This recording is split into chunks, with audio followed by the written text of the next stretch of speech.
यो शान्ति वन बाटिका सामुदायिक वन उपभोक्ता समूहले निर्माण गरेको पिकनिक स्थल हो।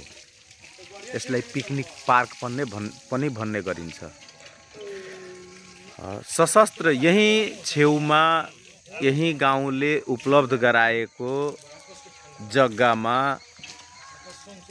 आवश्यकता भन्दा बढी सशस्त्र प्रहरीले आफ्नो नियन्त्रणमा यो जग्गा लिएको अवस्था छ र पिकनिक स्थल साँघुरिएको अवस्थामा तपाईहरुले पनि हेर्न सक्नुहुन्छ। यो भिडियोमा हेर्नुस्, भित्र यो जग्गाहरू जुन रुखहरू छ, यो रुखहरू यो पिकनिक पार्कमा पर्नुपर्ने हो, तर पिकनिक पार्क साँघुरिँदै गएको र सशस्त्र प्रहरी क्याम्प फराकिलो बन्दै गएको यहाँ यस्तो अवस्था छ। यसमा सशस्त्र प्रहरी र स्थानीय यो शान्ति वन बाटिकाका पदाधिकारी र भद्रभला आदमीहरू बसेर आपसी सहमतिमा यसलाई यो पिकनिक पार्कको जग्गा अलि यो क्षेत्र फराकिलो बनाएर यहाँ वन्यजन्तुहरू राखिए यसको महत्त्व बढ्ने थियो। यो जिल्ला सदरमुकाम कलैया भन्दा करिब 3-3.5 किलोमिटर को दूरीमा रहेको अवस्था छ। पिलुवा कलैया सडक खण्ड अन्तर्गत नै यो सशस्त्र प्रहरी बल नेपाल 12 नम्बर गणको पोस्टबाट पश्चिमतिर लागेपछि यो पिकनिक पार्कमा पुग्न सकिन्छ। करिब मोटरसाइकलमा यदि हिँडियो भने 2 देखि 2.5 मिनटमा यहाँ पुग्न सकिन्छ। यहाँ रुख बिरुवाहरू पनि छन् र वनभोज गर्नको लागि यहाँ मनोरञ्जनात्मक कार्यक्रमहरू गर्नको लागि यी सेडहरू बनाइएको अवस्था छ। खानको लागि पानी, शुद्ध पानी खानको लागि यहाँ चापाकलहरू पनि तपाईको गाडिएको अवस्था छ। र यहाँ एकजना हामी यो भत्केको पत्थर सम्याउँदै हुनुहुन्छ, बार भन्नु यसलाई, उहाँ यसको रेखदेख गर्नुहुन्छ। तपाईको परिचय भनिदिनु न। मेरो परिचय हजुर जोगिन्द्र प्रसाद यादव, यही 16 नम्बर उत्तर झिटकैया वार्डमा मेरो घर पर्छ। अनि यो उपभोक्ता समितिहरू मलाई यो संरक्षणको लागि यहाँ राखिएको छ।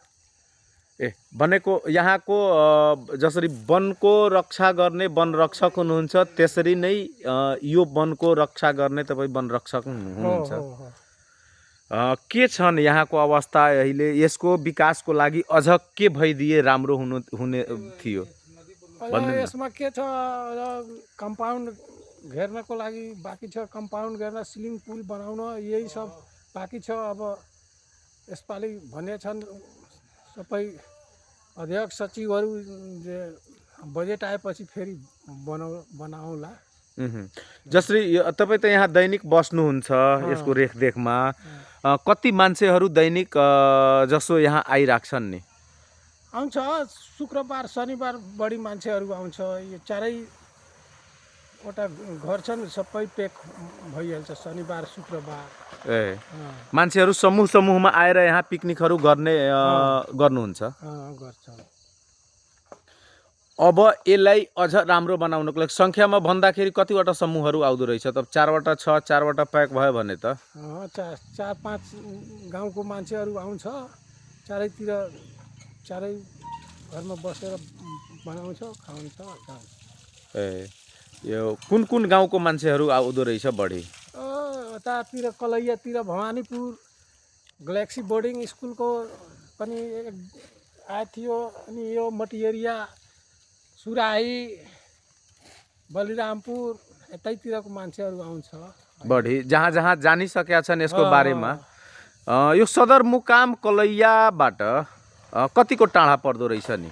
3 किलोमिटर छ यहाँबाट कलैया जाने। यस्तो सुन्दर र आकर्षक वन अरूतिर त छैन नि सदरमुकाम नजिकमा? यस्तो छैन। इन्डियाको मान्छेहरू पनि आउँछन् यहाँ? इन्डियाको मान्छे त अहिले आएको छैन। तर उनीहरूलाई ल्याउने वातावरण यहाँ स्विमिङ पुल लगायतका अन्य यसको व्यवस्थापन अझ भइदिए भने बन्न सक्छ। अँ, ल, कुराकानी गरिदिनु भएकोमा धन्यवाद। ल, नमस्कार। तपाईहरूले यहाँका यो वनको वनरक्षकसँग पनि कुराकानी गरेको सुन्नुभयो होला। यही हो, हामीले तपाईँलाई प्रत्यक्ष रूपमै यो बोर्ड देखाउन पनि चाहन्छौँ। श्री शान्ति वन वाटिका सामुदायिक वन उपभोक्ता समूह कलैया उपमहानगरपालिका वडा नम्बर 16 हो। यो ठाउँ सौन्दर्यताले पनि भरिपूर्ण छ र यहाँ नजिकै नदी छ। नदी पनि कहिलेकाहीँ चिनीमेलले फोहोर पारिदिएको अवस्था हुन्छ। आज त सफा हामीले देख्यौँ, नदी सफा नै त छ। यहाँ नदीको मजा पनि लिन सकिन्छ। विभिन्न किसिमका चराचुरुङ्गीहरू लगायतका पशु पन्छीहरू यो ठाउँमा तपाईँको हेर्न पाइन्छ। स्याल पनि साँझै त हेर्न पाइन्छ भने नीलगाई लगायतका अन्य वन्यजन्तुहरू यहाँ हेर्न पाइने अवस्था छ। र अझ यहाँ वन्यजन्तुको सङ्ख्या बढाउन यो उपभोक्ता समितिले पनि मेहनत पहल गर्नुपर्छ भने यो ध्यान आकर्षण गराउँदै अहिलेलाई हाम्रो टिम बिदा हुन चाहन्छ। म प्रस्तोता पवन यादव सहित हाम्रो टिमलाई बिदा दिनुहोस्। नमस्कार।